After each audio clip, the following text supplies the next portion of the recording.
Assalamualaikum warahmatullahi wabarakatuh.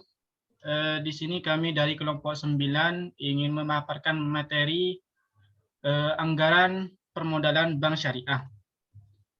Baik, langsung saja untuk pemateri pertama kami pasrahkan ke Saudari Amniati. Dipersilahkan.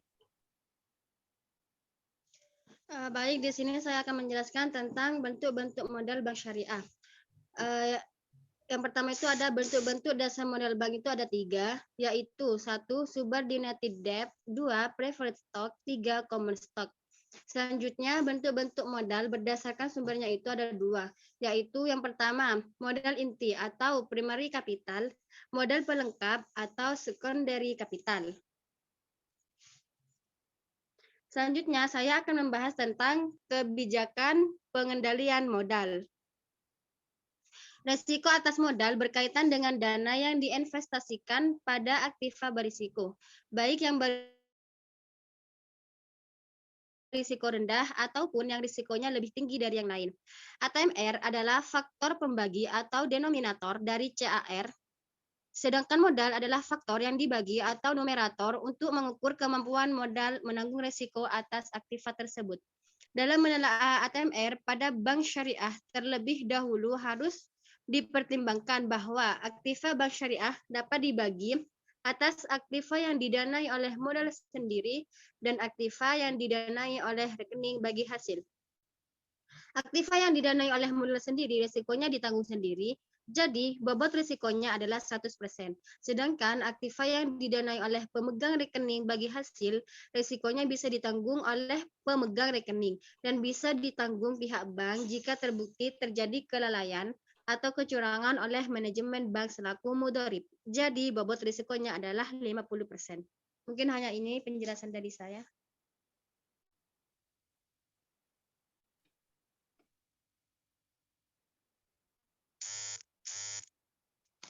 Baik, selanjutnya tentang penghitungan kebutuhan modal minimum.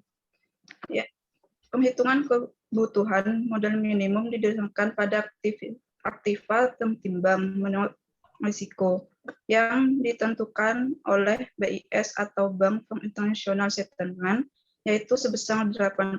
Rumus yang digunakan yaitu modal dibagi aktiva timbang menurut risiko dikalikan 100%. Modal dalam rumus tersebut mencakup sumber pemodalan yaitu modal inti dan modal pelengkap. Sedangkan aktiva tertimbang menurut risiko mencakup aktiva yang tercantum dalam neraca dan aktiva yang bersifat administratif. Sekian penjelasan saya. Baik, selanjutnya saya sendiri akan memaparkan mengenai upaya peningkatan modal dalam bank. Nah, di sini terdapat beberapa strategi untuk mendongkrak permodalan bank, antara lain yaitu yang pertama mengenai penawaran umum terbatas dengan skema hak memesan efek terlebih dahulu atau reg issue. Nah, reg issue ini merupakan salah satu bentuk equity financing atau pendanaan dengan menambah ekuitas. Dengan demikian, investor yang menandainya akan memperoleh pengembalian investasi dalam bentuk capital gain atau dividen.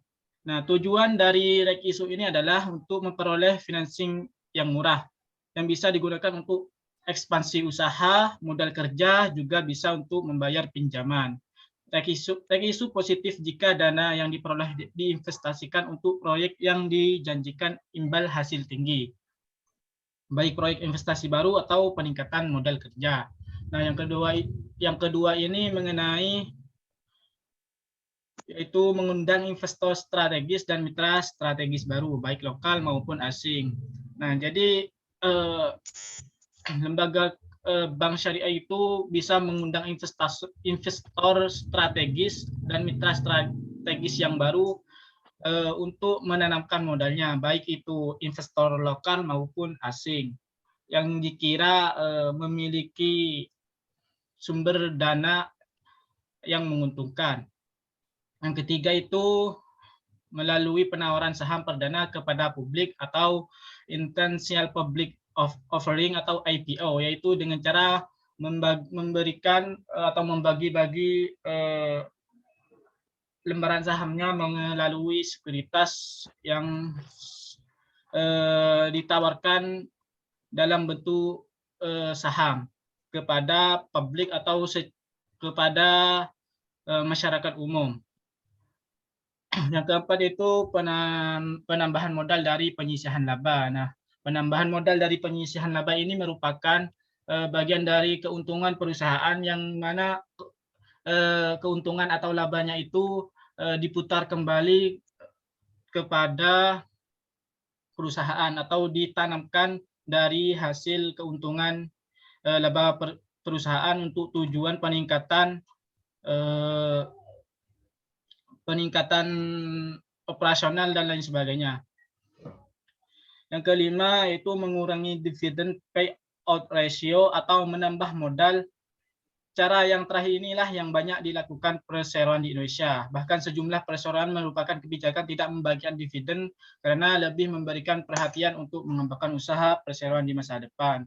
Nah, ini berkenaan juga dengan poin yang ketiga mengenai para pemegang saham, yaitu yang mana untuk yang payout ratio ini perusahaan tidak membagikan keuntungan dari laba yang diperoleh, yaitu yang disebut dengan dividen, melainkan diputar kembali